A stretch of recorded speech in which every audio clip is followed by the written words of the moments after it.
نماز ادا تو کر دی اس نے لیکن وہ قائم نہ نماز ہوئی۔ قائم نہیں کیا ہوئی۔ خوبصورت بات کی شاہ جی، میں ایمانداری سے اپنے عقیدے کی بات کر رہا ہوں آپ لوگوں سے. میرا تو یہ ماننا ہے کہ جو نعت ہے نا یہ عبادت کا حصہ ہے، بے شک. کیونکہ میں تو اللہ کے قرآن کی ہر آیت کو بھی نعت ایک سمجھتا ہوں جو اللہ کی طرف سے پیش کی گئی.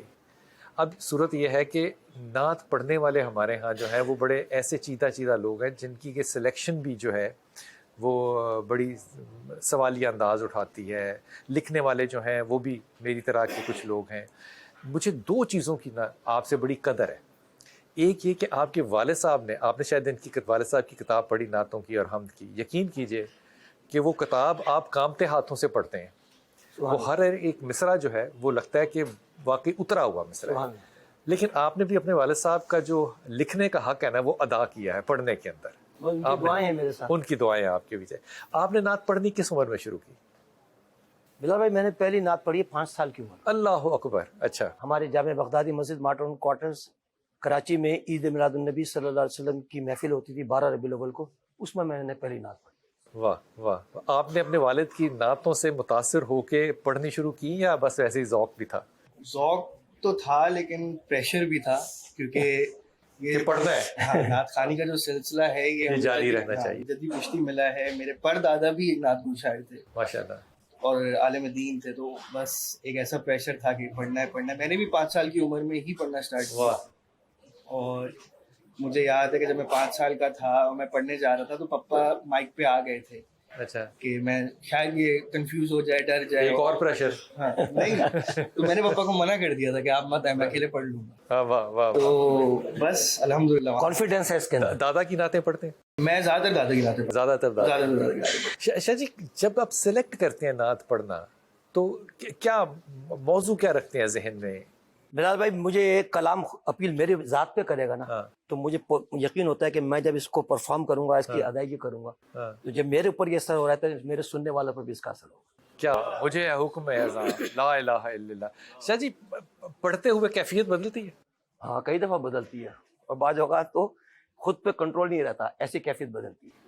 تو کیسے اتنے سارے لوگوں میں کیسے اپنے آپ کو پھر مینٹین کیسے کر لیتے ہیں؟ پھر میں یہ سوچتا ہوں کہ میں کسی کو سنانے آیا ہوں، اور جب میں حضور کو اپنے طور پر سناتا ہوں تو پھر وہ میرا اور حضور کا معاملہ ہے. کیا خوبصورت بات، کیا خوبصورت بات. واہ واہ واہ واہ. یہ آپ نے بزرگوں والی بات کی. حضور ایک نعت کی یہ مثال کے طور پہ اقبال کو پڑھنا مشکل ہے، اقبال سمجھ میں کم آتا ہے، لیکن اساتذہ ہمیں ذہن بتاتے تھے کہ جب اچھا پڑھنے والا وہ ہوتا ہے کہ جب وہ کلام پڑھ رہا ہو تو نہ سمجھنے والے کو بھی وہ سمجھ میں آ جائے. ہاں سبحان اللہ.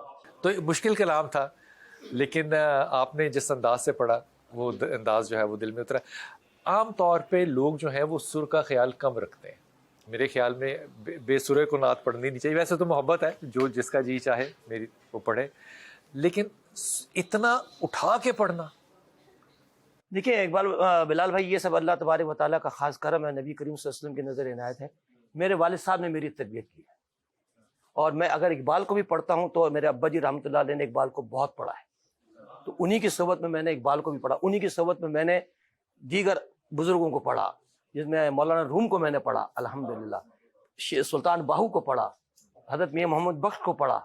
تو یہ میرے ابا جی رحمۃ اللہ علیہ نے مجھے ان بزرگوں کے کلام سے آشنائی عطا فرمائی.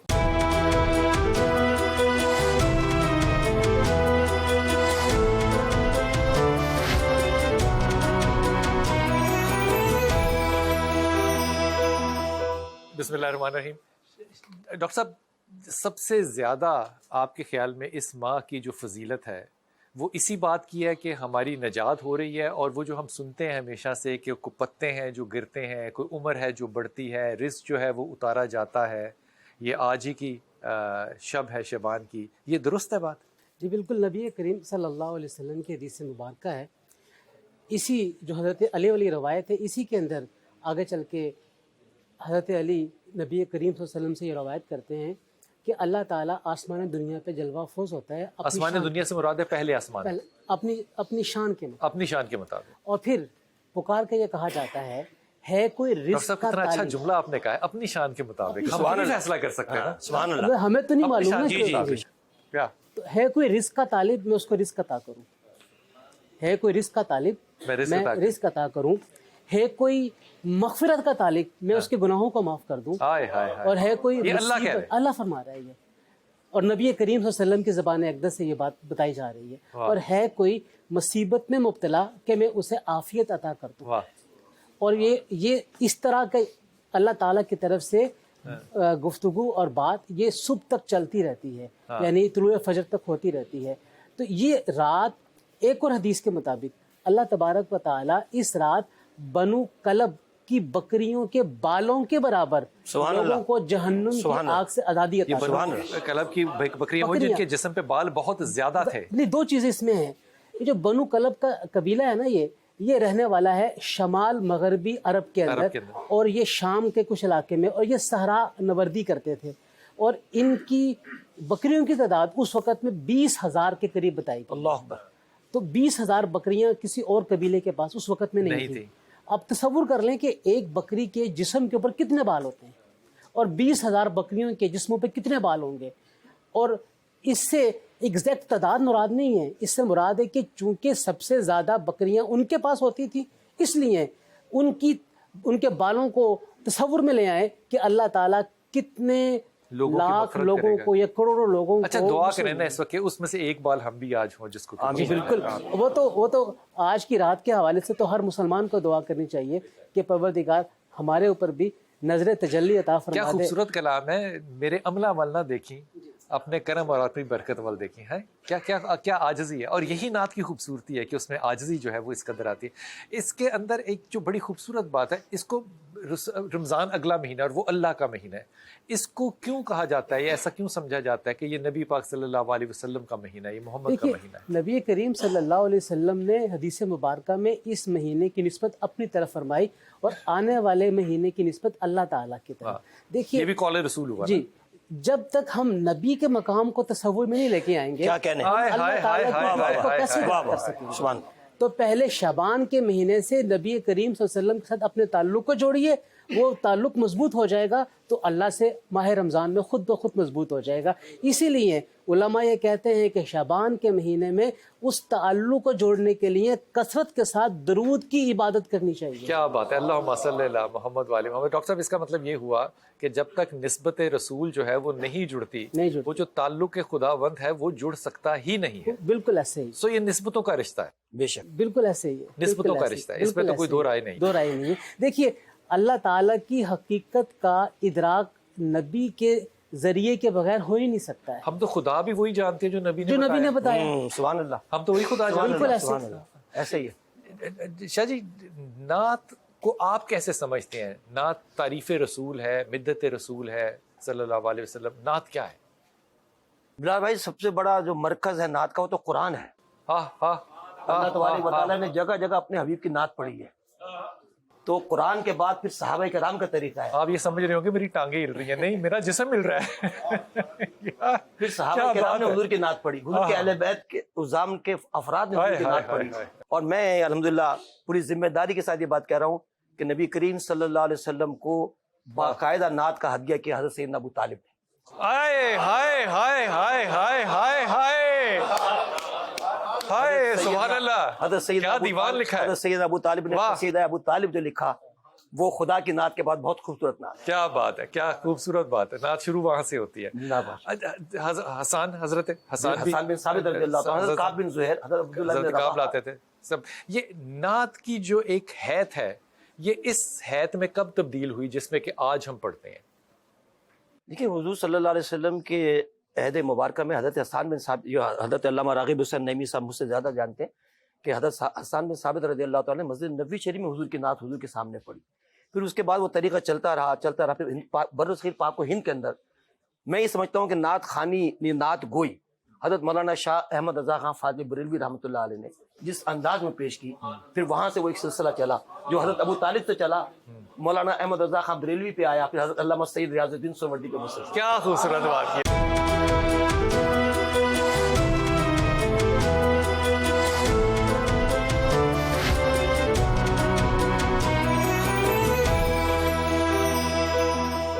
بسم اللہ الرحمن الرحیم۔ ایک ڈاکٹر صاحب اگر یہ اجازت دے تو آپ کو بات عرض کروں۔ وہ ایک صحابی تھے نا، رسول پاک صلی اللہ علیہ وسلم نے ان سے کہا کہ جنگ پہ جانا ہے تو سامان باندھو، سب کو تیار کرو اور بھیجو، تو اس نے بھیج دیا سب کو بڑے ادب سے. شاہ جی آپ کی اجازت سے بسم اللہ بسم اللہ. ہدیہ کر رہا ہوں. تو وہ اگلا دن جمعے کا تھا، تو صحابی نے سوچا کہ میں جمعے کی نماز پڑھ کے تو میرے پاس بھی سواری تیز ہے. آپ نے سوچا تھا اپنے دل میں کہ ابو بکر سے میں سواری لوں گا تو صدیق کی سواری تیز ہے تو میں بھی ساتھ مل جاؤں گا. تو اس نے سارا کام کر دیا. حکم آپ کا یہ تھا کہ لے کر تو چلے جاؤ. اس نے کہا جمعے کا دن ہے نا تو آپ کے ساتھ جمعہ پڑھ کے جاؤں. تو جمعے کو نماز کے بعد جب رسول پاک صلی اللہ علیہ وسلم نے دیکھا تو کہا کہ آپ گئے نہیں. کہا یا رسول اللہ میرے پاس بھی سواری تیز ہے. تو اب رسول کا جملہ جو ہے نا یہ ہے اقتبا.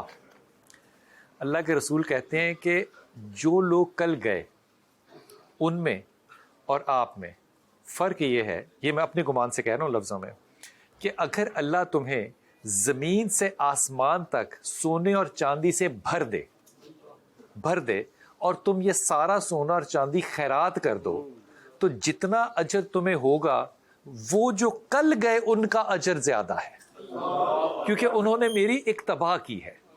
یہ جو اقتباء رسول ہے صلی اللہ علیہ وسلم، یہ ڈاکٹر صاحب ہمیں نظر آتی ہے جب اللہ کے رسول جو ہے وہ نماز کے درمیان میں قبلہ بدل لیتے ہیں. کیا کہنے، اور آپ ایک ایک صف کے درمیان میں سے کاٹ کے آگے جا رہے ہیں اور جوں جا رہے ہیں. صحابہ کو آپس میں گفتگو کرنی چاہیے تھی کہ قبلہ تو ادھر ہے.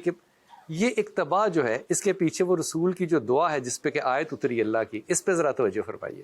دیکھیے بڑا اہم واقعہ جس کی طرف آپ نے نشاندہی فرمائی، تحویل قبلہ کا. تحویل قبلہ اور نبی کریم صلی اللہ علیہ وسلم کی آرزو تھی ہاں کہ میں خانہ کعبہ کی طرف منہ کر کے ڈاکٹر نماز صاحب پڑھوں. اللہ کے رسول کی ہو آرزو اور ہمارا ہو جائے وہ قبلہ. کیا کہنے ہے کیا بات. اب دیکھیے، اور جب تک اللہ کا حکم نہیں آیا واہ.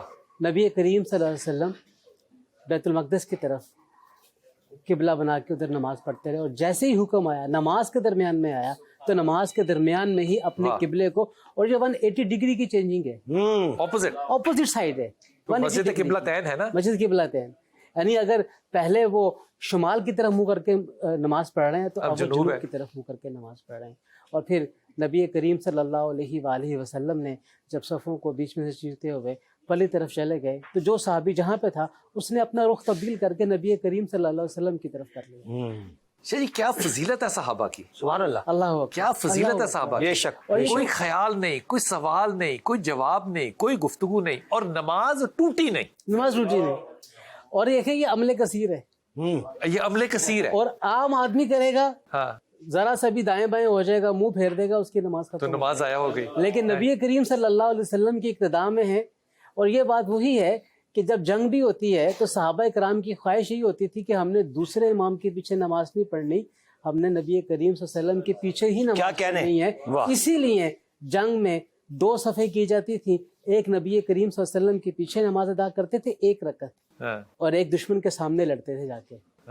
اور پھر جب وہ رکعت پڑھ لیتے تھے تو وہ والے دشمن کے سامنے چلے جاتے تھے، نماز پڑھتے نبی کریم صلی اللہ علیہ وسلم کے پیچھے آ کے نماز پڑھتے تھے کہ صحابہ کرام بھی نبی کریم صلی اللہ علیہ وسلم کے ہوتے ہوئے یہ برداشت نہیں کر سکتے تھے کہ کوئی اور آ کے ہمیں امامت کرے. کیا خوبصورت بات ہے. شاہ جی آپ سید زادے ہیں ماشاء اللہ تعالیٰ. دیکھیں نا یہ تصویر یہ ذرا اپنے ذہن میں لائیے کہ رسول پاک صلی اللہ علیہ وسلم جو ہے وہ ممبر پہ بیٹھے ہیں اور آپ جو خطبہ فرما رہے ہیں وہ شریعت ہی ہے نا. بے شک. وہ جو فرما رہے ہیں وہ شریعت ہے. بے شک. وہ شریعت فرما رہے ہیں اور سامنے سے 2 شہزادے آتے ہیں. واہ واہ واہ واہ سبحان اللہ. تو وہ شہزادے جو ہیں وہ گرے تو نہیں تھے خدا نخواستہ، آپ کو ایسا لگا کہ جیسے، تو آپ نے وہ شریعت کو وہاں پہ ہولڈ کیا، روکا، گئے ان کو اٹھایا، اپنی گود میں بٹھایا اور اللہ سے کیا کہہ کے بات شروع کی کہ اللہ اولاد بڑی آزمائش ہے، اولاد بڑی آزمائش ہے. اللہ اکبر. یہ جو محبت ہے امام حسن اور امام حسین ہے اس کا بھی کوئی جواب تو نہیں. بے شک کوئی جواب. حضور اقدس جب نعت پڑھیں اور منقبت نہ ہو تو دل میں ہول سا نہیں اٹھتا؟ میرا تو نعت خوانی کا جزو لا ینفک ہے منقبت، اور وہ بھی اہل بیت کی منع. کیا خوبصورت بات ہے.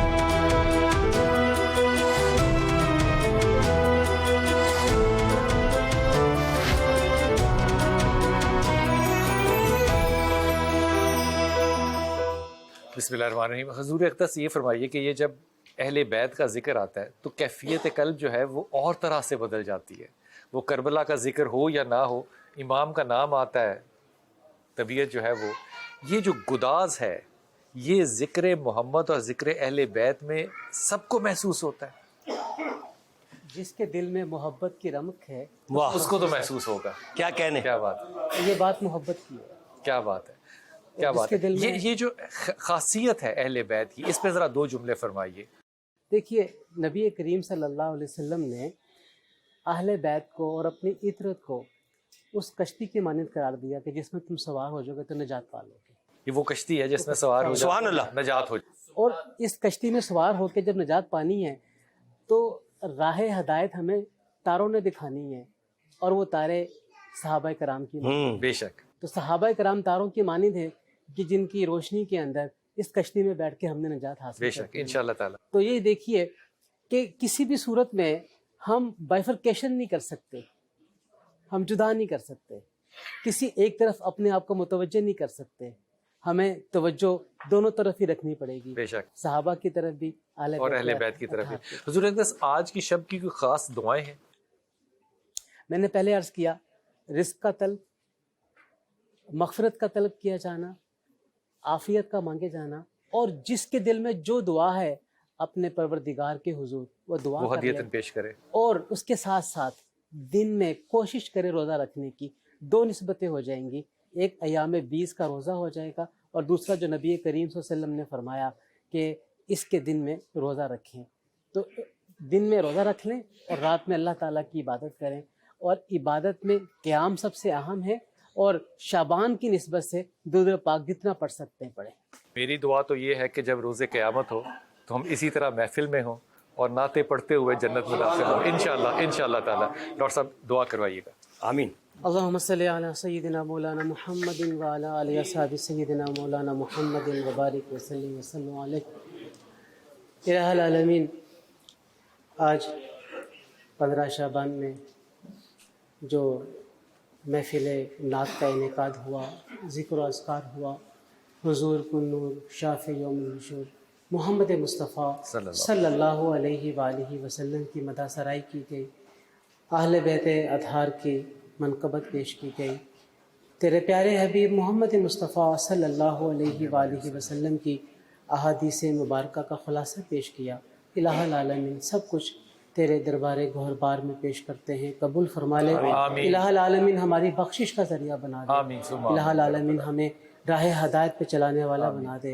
الہ العالمین تو ہی ہمارا خالق و مالک ہے, تیری طرف سے ہی ہدایت ہے, اور یہ ہدایت نبی کریم صلی اللہ علیہ وسلم کی سیرت طیبہ پر عمل پیرا ہونے کی صورت میں ہے. ہمیں آپ سرور کائنات صلی اللہ علیہ وعلی آلہ وسلم کی سیرت پاک پہ عمل پیرا ہونے کی توفیق عطا فرما دے. الہ العالمین ماہ شعبان میں ہمیں کثرت کے ساتھ درود پاک بھیجنے کی توفیق عطا فرما دے, کثرت کے ساتھ روزہ رکھنے کی توفیق عطا فرما دے, اور اس ماہ رمضان میں, اس ماہ شعبان میں ہمیں ماہ رمضان کی تیاری کرنے کی توفیق عطا فرما دے.